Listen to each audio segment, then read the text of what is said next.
हाँ। तो जय सेवा, जय गोंडवाना। गोंडवाना ಅಲ್ಲಿ ಯಶವಂತ दर्शन ವಾಚ್ ಮಾಡ್ಕತ್ತಾನೆ ಗೊತ್ತಾಗ್ತೈತಿ.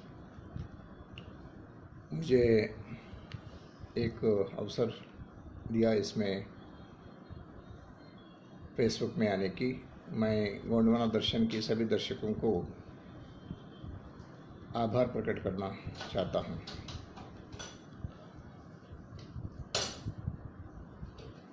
गए हफ्ते 8 बजे हमने प्रयास किया, सफल नहीं हो पाए। 1 घंटे के बाद सफल हो पाए, लेकिन बहुत से लोग इससे बाहर गए थे। तो मैंने आज के दिन आपके सामने आने की बात रखी। तो आज आप इसका एक अवसर दिए, इसलिए मैं आप सभी को धन्यवाद अर्पण करना चाहता हूँ।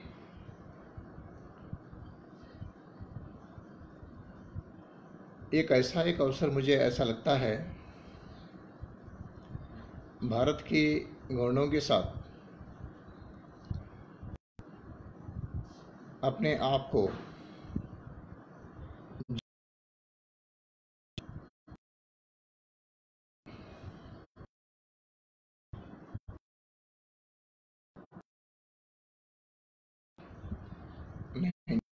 में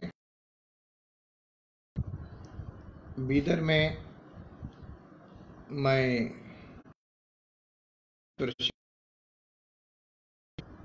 कॉलेज में प्रिंसिपल था और मैसूर विश्वविद्यालय से मैं पीएचडी कर रहा था। और बीदर की अपनी घुमंतु समाज, राजगुण समाज, उनके जरिए मैंने आदिलाबाद की गोंड समाज को समझने की एक प्रयास किया और मैंने उनके साथ जर्नी किया। राजगुण समाज के ममला जी मेरे साथ थे। उस समय हमने आदिलाबाद की उतनूर की ओर हम गए थे और वहाँ पर फील्ड वर्क में बहुत कुछ हमें जानकारी मिली, जैसे कि भीमल पेन और वहाँ की अपने गढ़ किला जो थे उतनूर की। उसके बाद वही समय में एक ऐसा हमें मिला कि नागपुर में साहित्य तो बहुत कॉम्प्लेंट सभी देखने के बाद चल पड़े, क्योंकि एज ए रिसर्चर मुझे जानकारी होनी। तो मैंने 1991 में नागपुर गया। सम्मेलन था, बहुत भीड़ थी, बहुत लोग थे। पूरा भारत चिंतक वहाँ पर मिले। उस समय तो मेरा ज़्यादा किन्हीं से भी परेशान तो नहीं था, ऑडियंस के जैसा मैंने गया था और समझने की कोशिश। लिटरेचर मिलता था, वो सभी लिटरेचर देखा, खरीदा। उसी समय पहली बार मुझे गोंडवाना दर्शन की दर्शन हुई, मैगजीन की। और पता चला कि सुनील सिंह ताराम जी इसको चलाते हैं और उस साहित्य सम्मेलन की मंच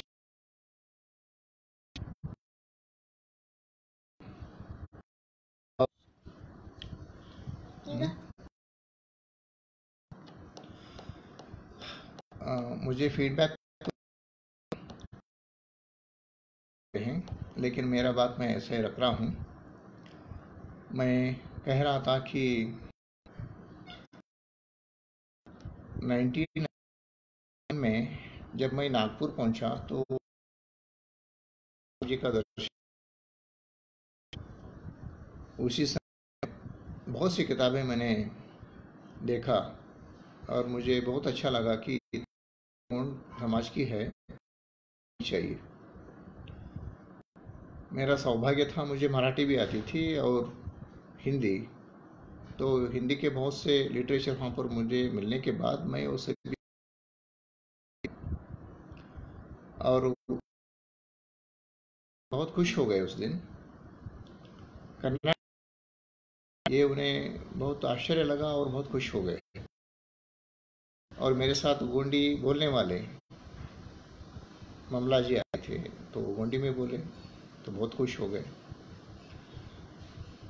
तो मेरा पीएचडी की काम तो चल रही थी, मैं बहुत से बाद में उसका सब्सक्राइब भी किया मैं गोंडवाना दर्शन की, तो रेगुलर मुझे गोंडवाना दर्शन आती थी। भारत की विचार उसमें पढ़ने को मुझे मिलता था। और जब मैं पीएचडी की काम के समय मैं बीदर के आदिवासियों को, गोंड आदिवासियों को लेते हुए मैंने मेरा पीएचडी किया। तो उसमें जनवरी 1995 के अंक में, गोंडवाना दर्शन के अंक में मेरा एक लेख छपा। वो लेख को पढ़ के पूरा भारत के अपने समाज के चिंतक लोग मेरे साथ पत्र व्यवहार करने शुरू कर दिए कि कर्नाटक में भी अपने लोग हैं। और मुझे भी लगा कि भारत के इतने राज्यों में अपने समाज के लोग हैं। ये सभी जानकारी मुझे गोंडवाना दर्शन से लगी। तो मैं निरंतर उसको मेरा भी रखने लगा पत्र व्यवहार से उस समय। तो छत्तीसगढ़ से, मध्य प्रदेश से, उड़ीसा से, महाराष्ट्र से, आंध्र प्रदेश से बहुत से चिंतक लोग पत्र लिखते थे, मैं उनको रिप्लाई करता था। पत्र व्यवहार से ही अपने एक कांटेक्ट थी। बाद में हमने मैं कन्नड़ विश्व 1996 में ज्वाइन हो गया। तो उस समय हुआ ताराम जी, जहाँ पर मैं वो आज समय तो अभी टेलीफोन भी अच्छी तरीके से नहीं चल पाती थी। अपना विचार तो आने के बाद बहुत खुशी, बहुत तो हम्पी विजिट की और पूरा कर्नाटक के बारे में, अपने समाज के बारे में जानकारी पाए। बहुत एक फैमिलियर हमारा रिश्ता बन गई। और बाद में मैंने उनको भेंट करने के लिए एक बार मैडम उषा किरण आतराम जी काम करते थे अहेरी में शायद, मैं ट्रेन से जाके उन चौताली जी अभी बहुत छोटी थी उस समय। तो बहुत अच्छा लगा मुझे उनसे मिलकर और वहाँ की सभी अपने समाज को मिलकर। तो हमारा कर्नाटक की अपने समाज की और पूरा भारत की अपने समाज को जोड़ने की जो काम थी, गोंडवाना दर्शन लगातार करने लगी। और जहाँ भी साहित्य सम्मेलन होती थी तो वो आह्वान करते थे और मैं पहुँचता था, अपना विचार मैं कर्नाटक की रखता था। ये ऐसा ही सिलसिला होने लगी। मैं कन्नड़ विश्वविद्यालय में ज्वाइन होने के बाद बहुत से लोगों को कन्नड़ विश्वविद्यालय की सेमिनार में आए, अपने विचार रखे पूरा भारत के। तो इस ढंग से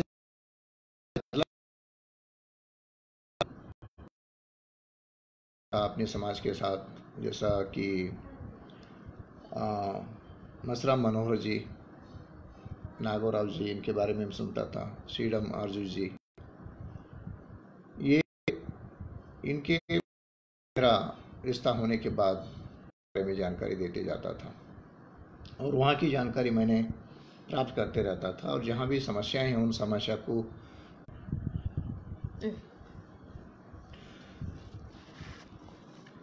ये टेक्नोलॉजी की समस्या है, हम उसके साथ चलना है, बार बार हाथ दे रहा है, क्योंकि कंप्यूटर में नहीं आ पाई लैपटॉप में, तो मोबाइल में हम कम्युनिकेट कर रहे हैं। तो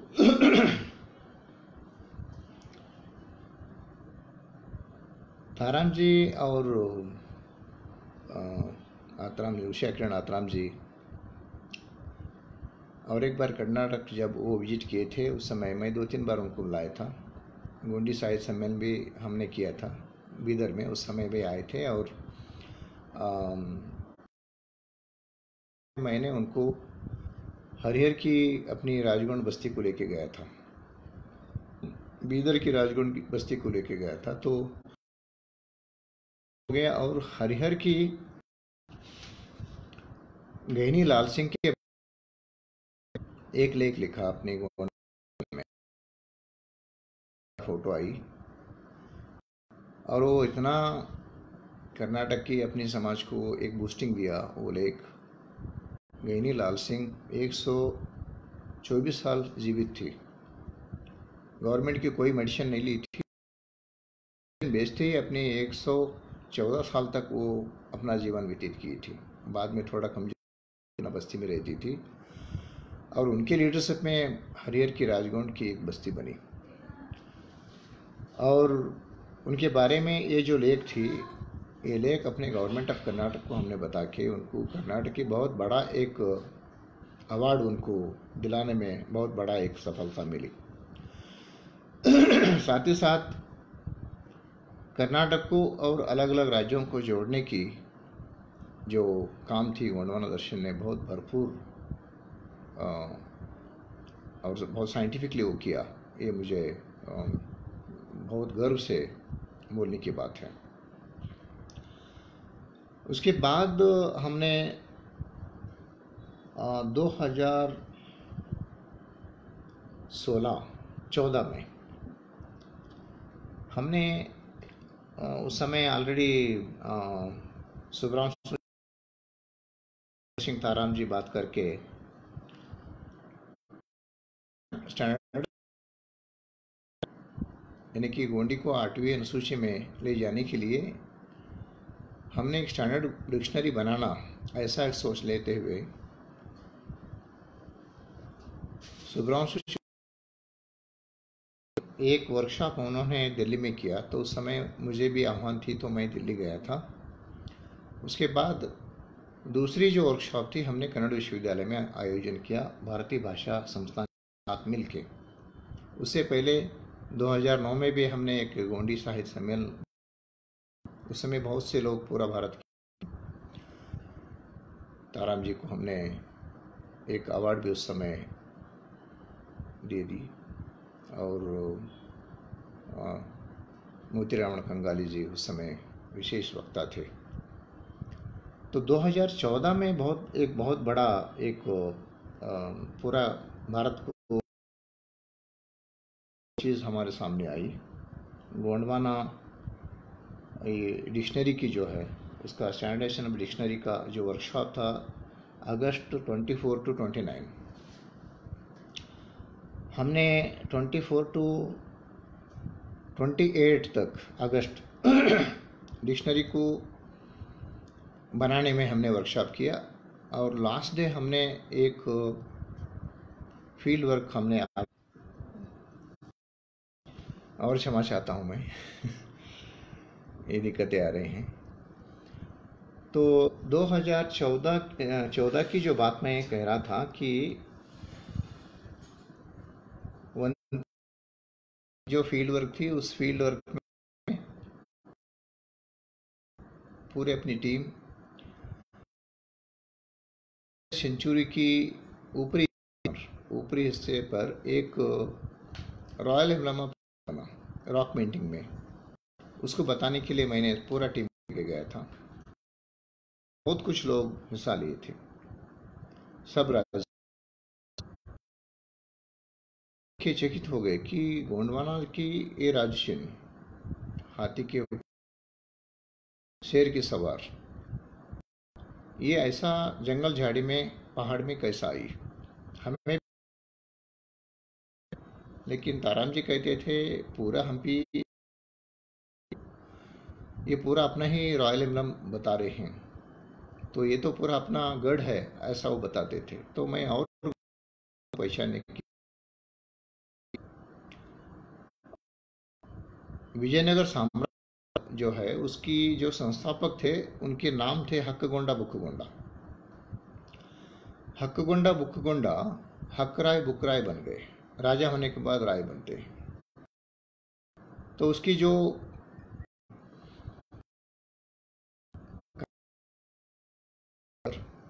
तो सलामे जी शेरा महाजू जी सभी ऊपर थे और लिपियां हैं उनको देख के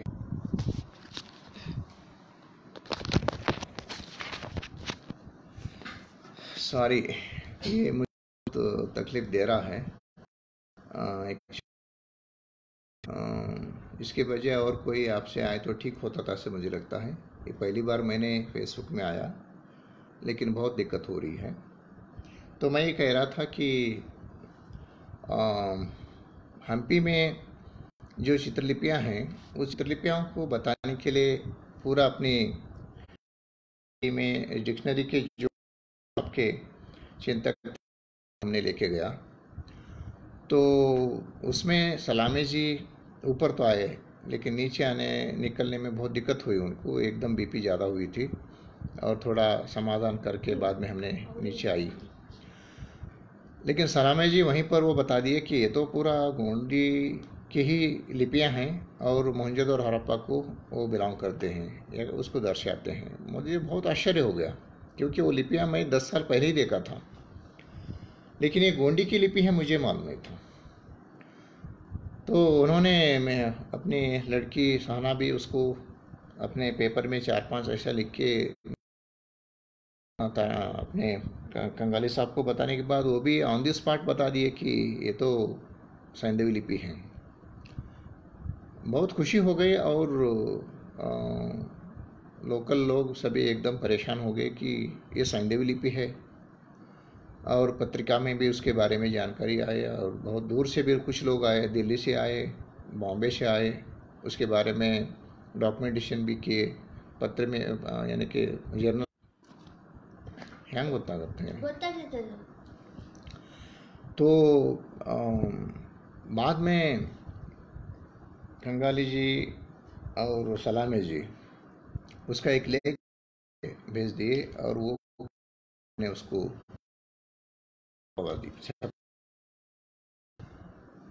वो वन्य चित्रलिपि थे। हमें बहुत खुशी हो गई, उसमें बहुत पुरानी यानी कि कर्नाटक की जो चीज़ हमें मिले अपने तो इस तरीके से मैं उसको व्याख्यान करना चाहता हूँ कि ये कोटम्बा जो वहाँ की मदर डेटी है, पहली चित्र कर्नाटक में, महाराष्ट्र में, आंध्र प्रदेश ये एरिया में जो है ये खंडोबा की जो कल्ट है वो खंडोबा की कल्ट को ये बोलते हैं। खंडोबा तो पुरुष के नाते हम देखते हैं, लेकिन वास्तव में वो स्त्री के नाते ही होगा ऐसा मुझे लगता है।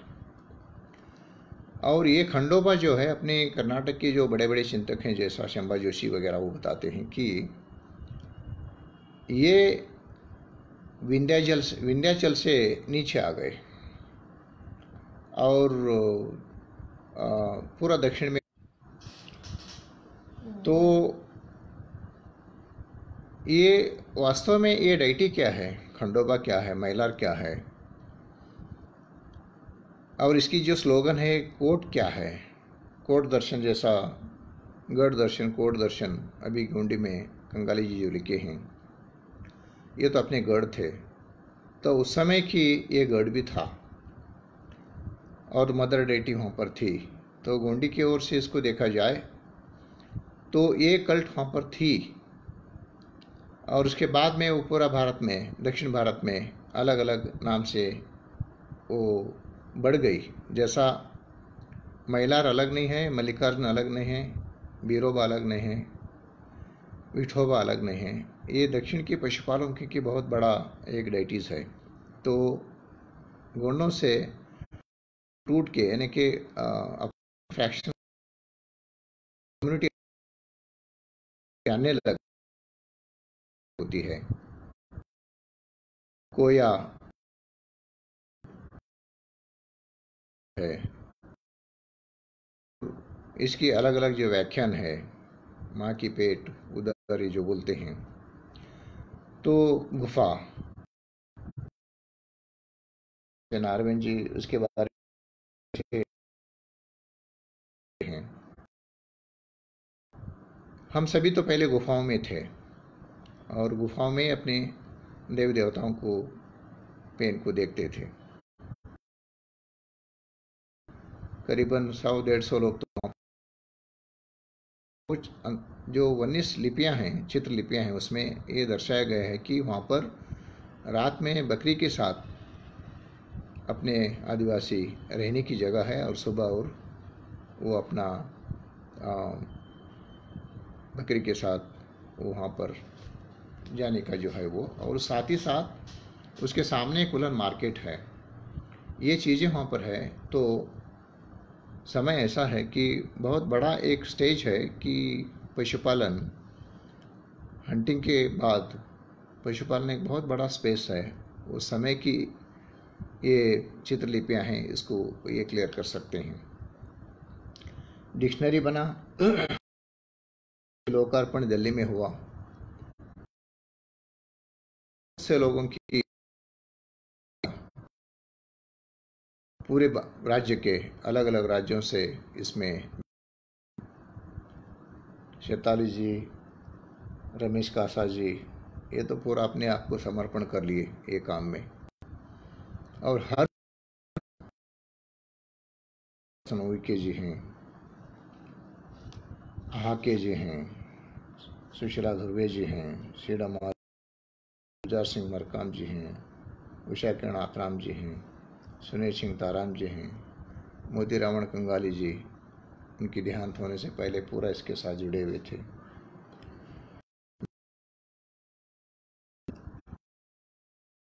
जो पूरे से इसमें जोड़ के ये डिक्शनरी को बनाने की कोशिश की। और ये डिक्शनरी नहीं है, पूरा अपने चिंतकों की एक यूनिटी। और इसमें में हम जब तो कासा जी और शैताली जी हमारे यहाँ थे, लगातार वो काम करते थे और उसको एक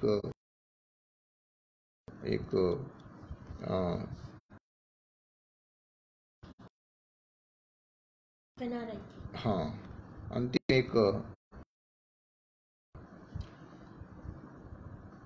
क्योंकि हमारे यहाँ हिंदी अच्छी तरीके से टाइप नहीं कर पाते, हिंदी टाइप करने वाले कोई नहीं थे, तो इन्होंने बहुत अच्छी तरीके से इसको एक माहौल दे दिया। और कन्नड़ सिद्धरामानंदपुरी स्वामी जी का सहयोग से अंतिम एक वर्कशॉप भी हुई तिंतनी में। साथ ही साथ अखिल भारतीय गोंडवाना गोंड महासभा की सम्मेलन भी हुआ। पूरा भारत की अपने समाज को कर्नाटक के दर्शन इस ढंग से हुआ। मैं लिपि को लेते हुए और कुछ विचार यहाँ पर रखना चाहता हूँ। ये गोंड, तो उसमें एक टीम मैंने हम्पी को बुलवाया था, तो वो मेरे साथ थे, घर में भी थे। उनको मैंने ये दो जगह लेके गया था हम्पी में। एक तो जहाँ पर वाली कास्ट है वहाँ पर, और एक जहाँ पर अपनी गोंडी डिक्शनरी की टीम विजिट की थी, कोटम्बा की जो केव है वहाँ पर, वो दोनों भी देख के बहुत खुश हो गए और वो बताए ये तो सभी अपने गोटल सिस्टम में मिलता है देखने को। जहाँ पर वाली कास्ट था, वाली कास्ट के पास के जो लिपियाँ थे वो लिपियाँ गोटल में पाए जाते हैं, तो बताया।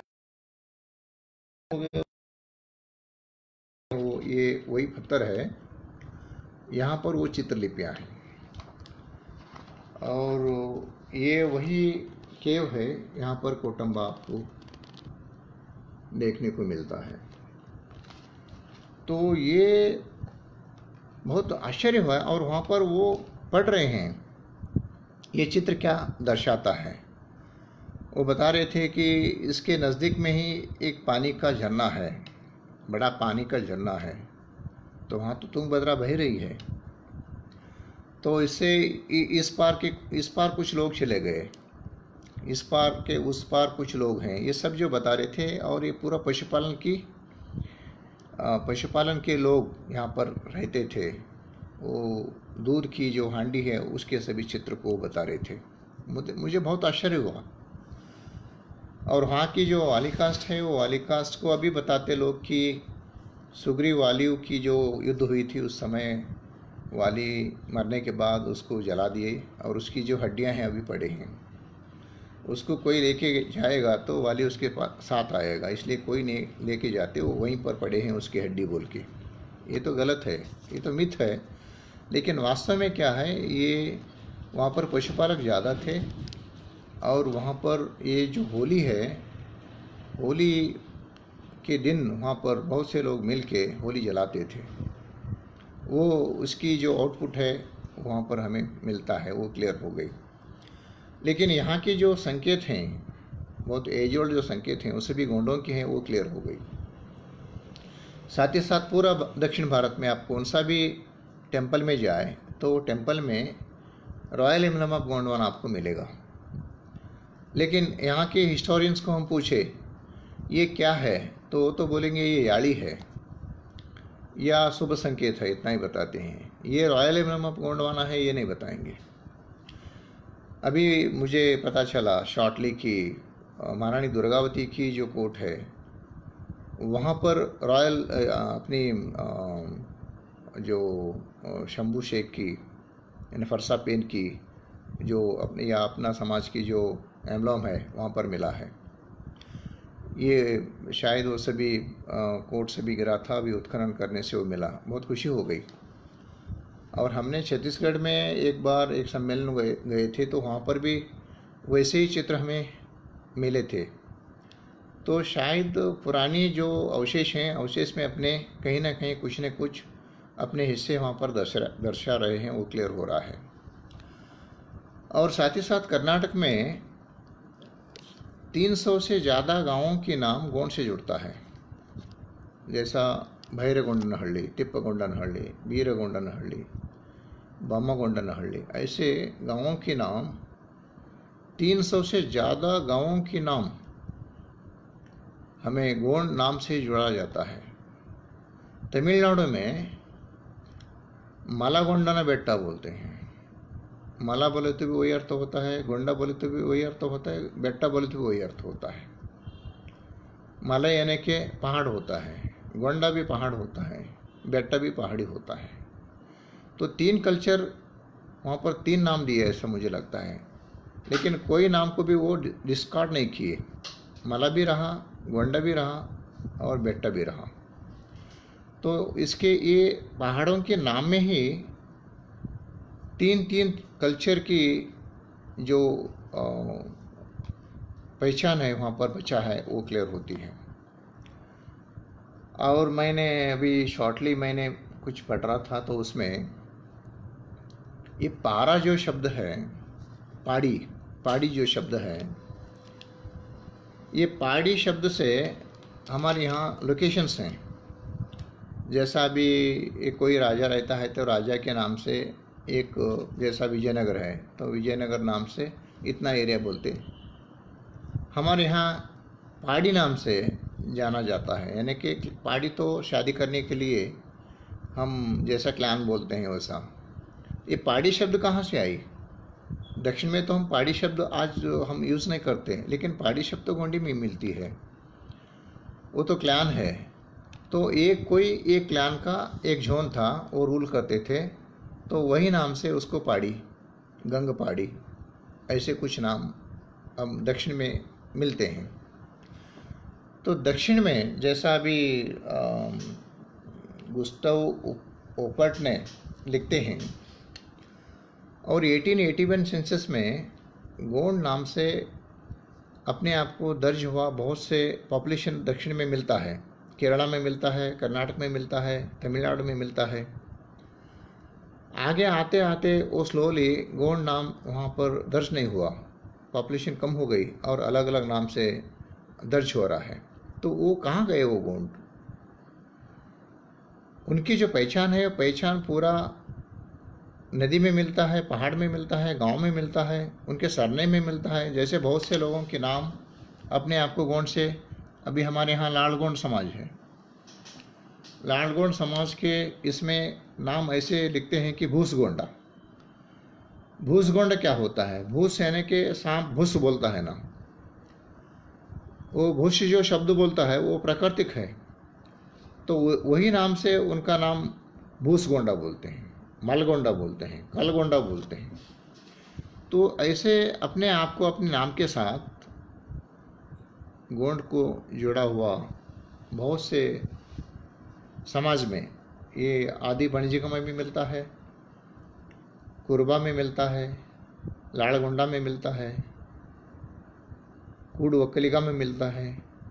ऐसे बहुत से जो समाज हैं अपने कर्नाटक में, वो समाजों में अपने आप को अपने नाम के साथ गोंड को जोड़ के ही बोलते हैं।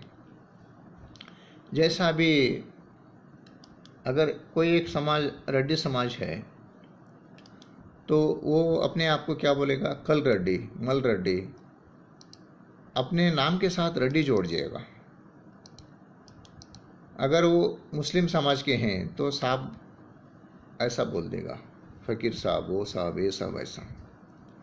तो गोंड समाज के लोग अगर ना होते तो अपने नाम के साथ गोंड क्यों जोड़ लेते?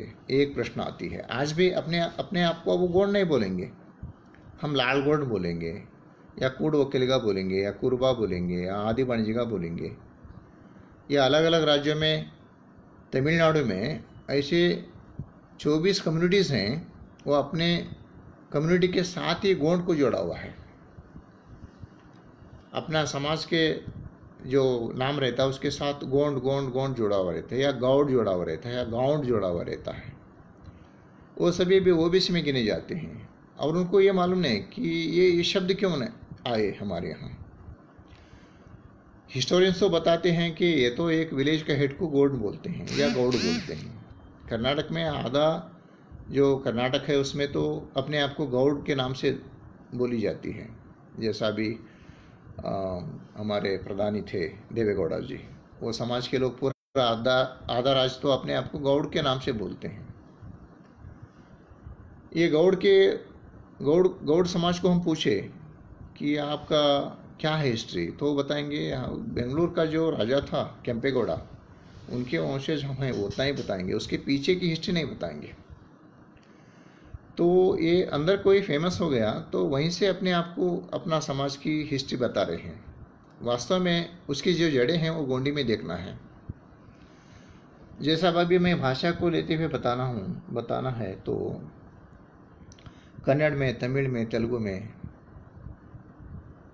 मलयालम में, अपना कर्नाटक के तुलु में, और बहुत से आदिवासियों की जो भाषाएं हैं, द्रविड़ भाषा हैं, वो सभी भाषाओं में गोंडी के शब्द मिलते हैं।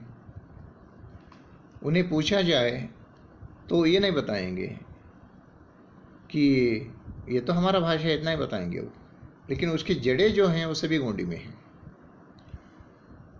अभी परिस्थिति ऐसा है कि यहाँ पर अभी गोंड समाज ज़्यादा अपने आप को पहचानती है और गोंडी बोलती है। वो तो हिंदी एरिया में जकड़ा हुआ है या मराठी एरिया में जकड़ा हुआ है, तो वहाँ की गोंडी अभी ख़त्म हो रही है, या बंगाली एरिया में जकड़ा हुआ है, तो वहाँ की जो स्टेट लैंग्वेज है, हर स्टेट की ये समस्या है। कर्नाटक में कन्नड़ है, तेलुगु है, तमिलनाडु तेलंगाना में, आंध्र प्रदेश में मलयालम है, केरला में, और तमिलनाडु में तमिल है। तो अपने अपने राज्य तो हो गए, लेकिन गोंडी को ऐसा कोई शेल्टर ही नहीं है। और जहाँ पर बोली जाती है वहाँ पर तो अलग भाषा अभी राजभाषा हो चुकी है, तो भाषा बचाना बहुत दिक्कत है। जहाँ पर जंगल झाड़ी है वहाँ पर बचा हुआ है, और जहाँ पर जंगल झाड़ी से बाहर आ रहे हैं तो स्टेट लैंग्वेज अंदर आ रहा है, नेशनल लैंग्वेज अंदर आ रहा है, और इंटरनेशनल लैंग्वेज भी अंदर आ रहा है। तो स्लोली अपने आप को हम अपना भाषा खो ले रहे हैं। अगर गोंडवाना एक राज्य होती तो बस्ती थी। आज की परिस्थिति ऐसा है, हम बहुत कुछ खोए हैं और भी खो रहे हैं। उसको प्राप्त करना बहुत प्रयास की बात है, ऐसा मुझे लगता है। गोंडवाना दर्शन और गोंडी डिक्शनरी जैसे अभी जो काम कर रहे हैं अपने आप को, कि और हम अपने समाज को भाषा के जरिए, अपने संस्कृति के जरिए वापस देखना है। ये बहुत बड़ा काम आज की जो साहित्यकार हैं, संगठक हैं, जैसा गोंडवाना गणतंत्र पार्टी भी है, ये सभी इसमें जुड़े हैं कि अपनी पहचान को बचाते हुए ही अपना विकास करना, ये बहुत बड़ी बात है।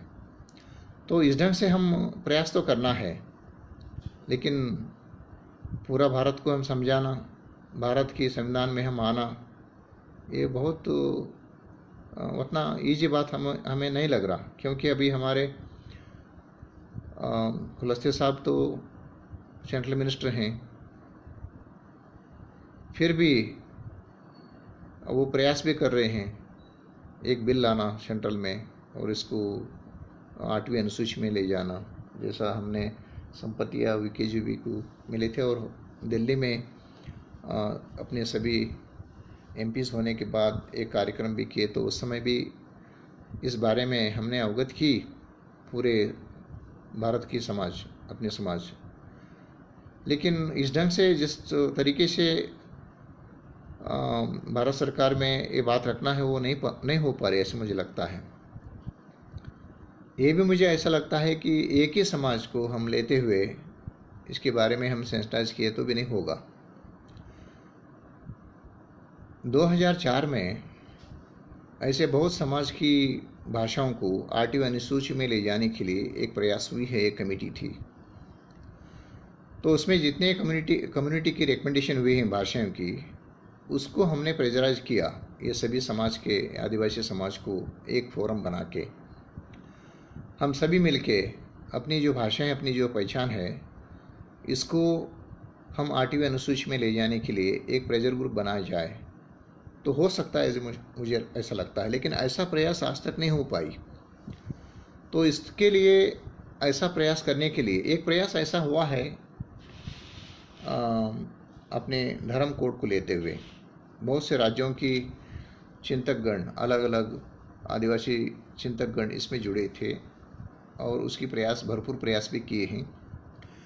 लेकिन मुझे ऐसा ही एक काम अगर इसमें हो जाए, यानी कि भाषा के ऊपर हो जाए, जैसा धर्म कोड को लेते हुए अभी प्रयास हुआ है, अगर वही टीम इसमें जुड़ जाए, यानी कि भाषा की टीम में जुड़ जाए, और जितने भी चिंतक हैं, अपने अपनी भाषा की चिंतक हैं, उनका एक फोरम बन जाए, और भारत सरकार को या राज्य सरकार से अगर रिप्रेजेंटेशन जाना है तो राज्य सरकार से भारत सरकार में इसको प्रेशर ग्रुप बना के 8वीं अनुसूची में इसको ला सकते हैं। अगर ये नहीं हो पाई तो आगे आने वाले दिनों में अपना भाषा को संरक्षित करना बहुत कठिनाइयाँ आने वाली हैं, क्योंकि अपनी भाषा में अपने बच्चों को शिक्षा तो हम नहीं दे पा रहे।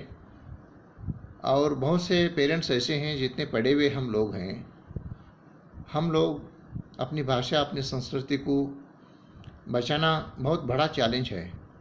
हम बोलते हैं लेकिन बचाना बहुत चैलेंज है, क्योंकि हम वहाँ से बहुत कुछ आगे बढ़ चुके हैं अपनी संस्कृति, अपनी भाषा से, भाषा को छोड़ के, यानी कि अलग अलग जो भाषा है, अलग अलग जो संस्कृति है, उसको बहुत कुछ हमने अपने अंदर हम ले लिए हैं।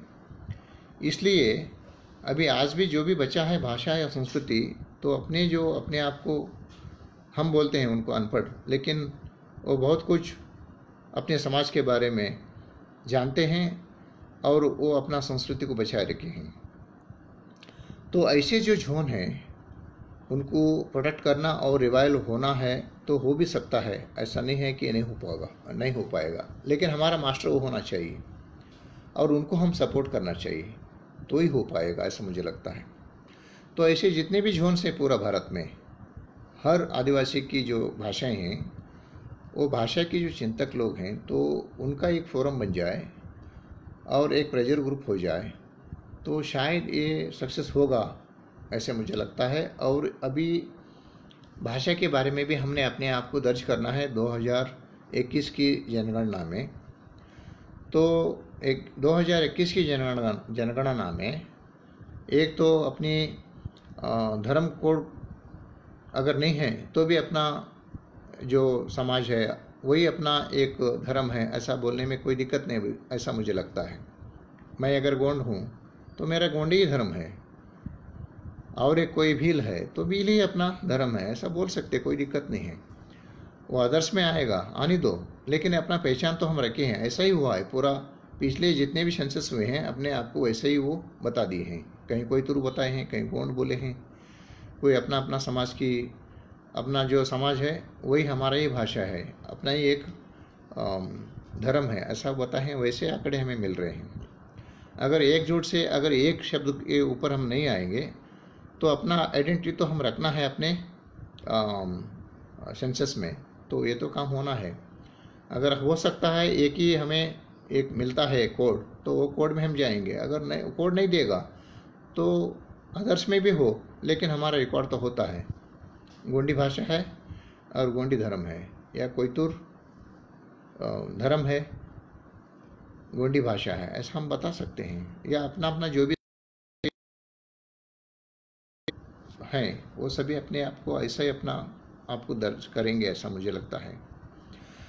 तो अभी ये जो सिचुएशन है इसमें हम सेंसिटाइज करने की बहुत इम्पोर्टेंट एक ये है कि अभी तो कोरोना आई है, कोरोना में हम अच्छी तरीके से जुड़ नहीं पा रहे, एक मंच पर आ नहीं पा रहे।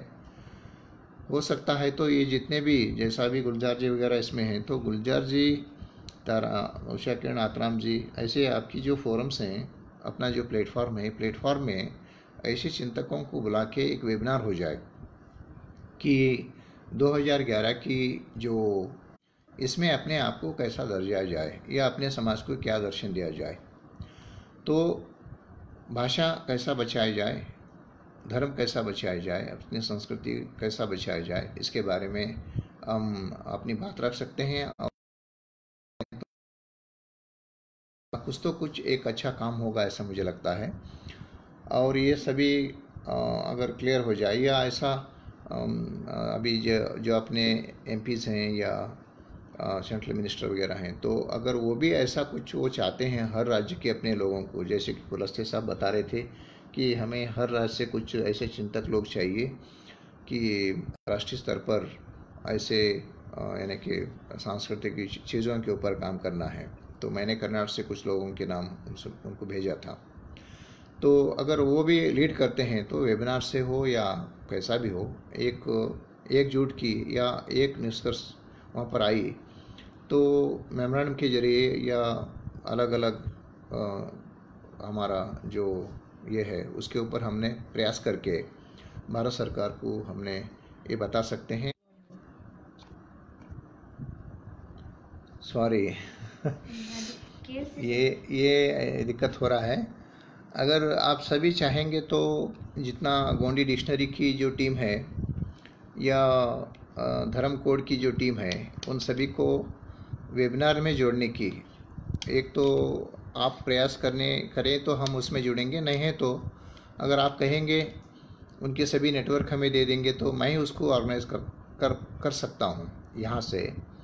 तो उसके ज़रिए हम 2-3 सीटिंग करके इसके ऊपर मेमोरेंडम वगैरह करके भी हम भारत सरकार को या राज्य सरकार से भेजने की भी हम प्रयास कर सकते हैं। तो आप सभी का भी एक ओपिनियन हमें चाहिए, ऐसा लगता है। आज की परिस्थिति ऐसा है कि हम फिजिकली तो एक के साथ एक नहीं जोड़ पाते, तो एटलीस्ट हमने आज की ये जो टेक्नोलॉजी है इसको इस्तेमाल करते हुए ही हम कुछ कर पाते हैं। तो 2-3 सीटिंग हमने ऐसा करके सेंसस के पहले ही कुछ ना कुछ हम इसके ऊपर हम कर सकते हैं, ऐसा मुझे लगता है। सभी का सहयोग इसमें होनी चाहिए। तो आप सभी का सहयोग मिलेगा ऐसा मुझे लगता है।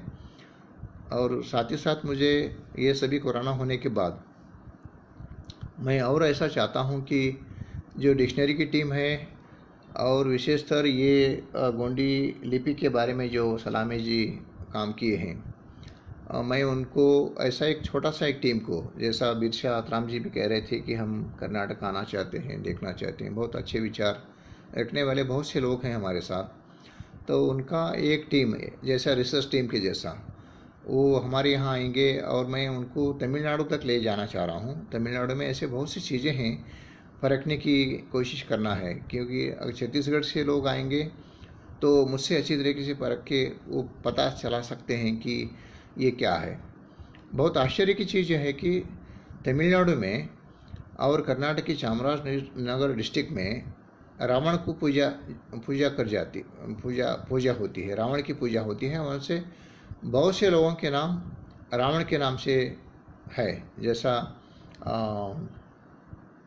एक नाम है तो वो उसके साथ रावण को जोड़ जाते हैं, और पूरा कर्नाटक के लोग वो डिस्ट्रिक्ट को जाने के लिए घबरते हैं, क्योंकि वो राक्षसों की डिस्ट्रिक्ट ऐसा बोलते हैं, चामराजनगर डिस्ट्रिक्ट को।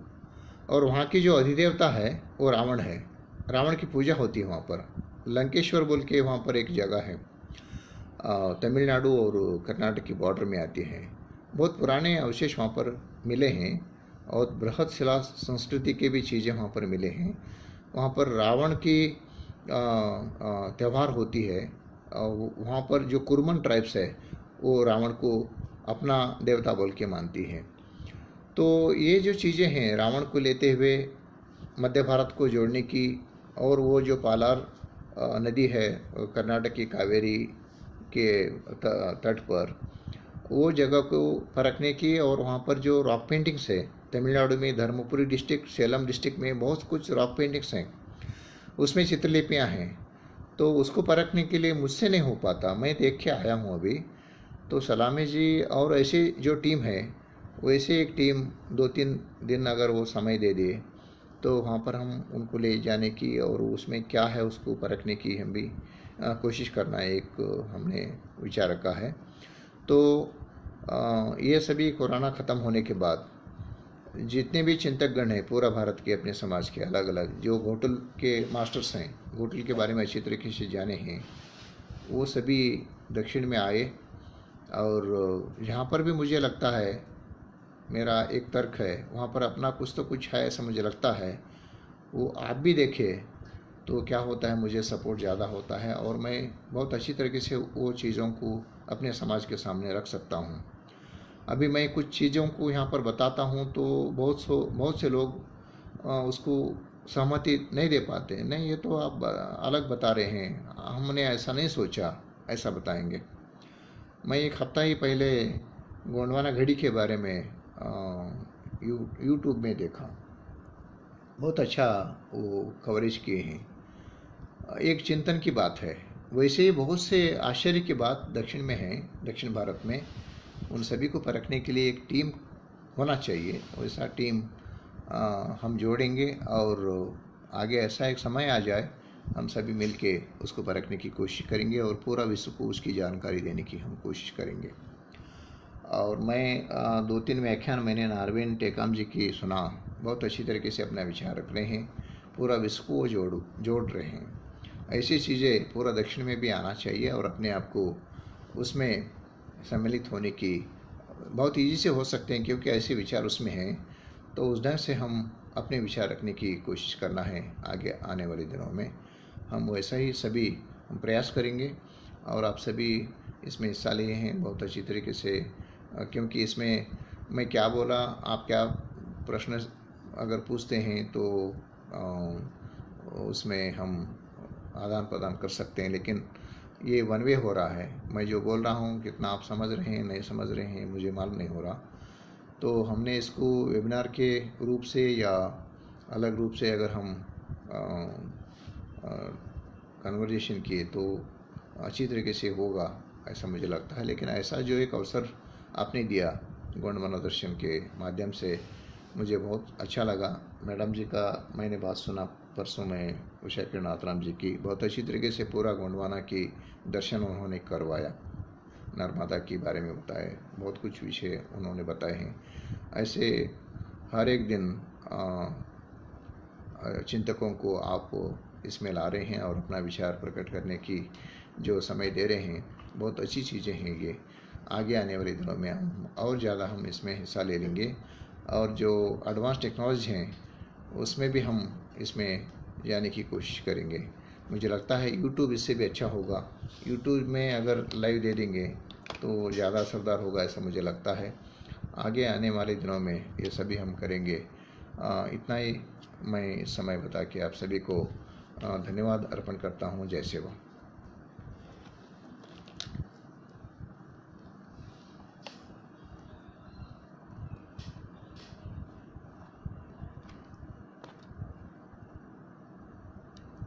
ಇದೆಲ್ಲ ಓದ್ತೀಯಾ ಹಿಂದಿಲ್ಲ ತೆಗೆದಿಲ್ಲ ಏನಿದೆ ಏನು ಕಾಮೆಂಟ್ಸ್ ಇದ್ದಾವ?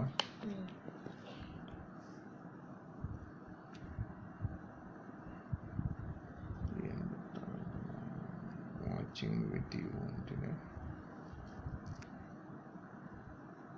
ರಾವಣ ಕಂಗಾಲಿ ಆಚಾರ.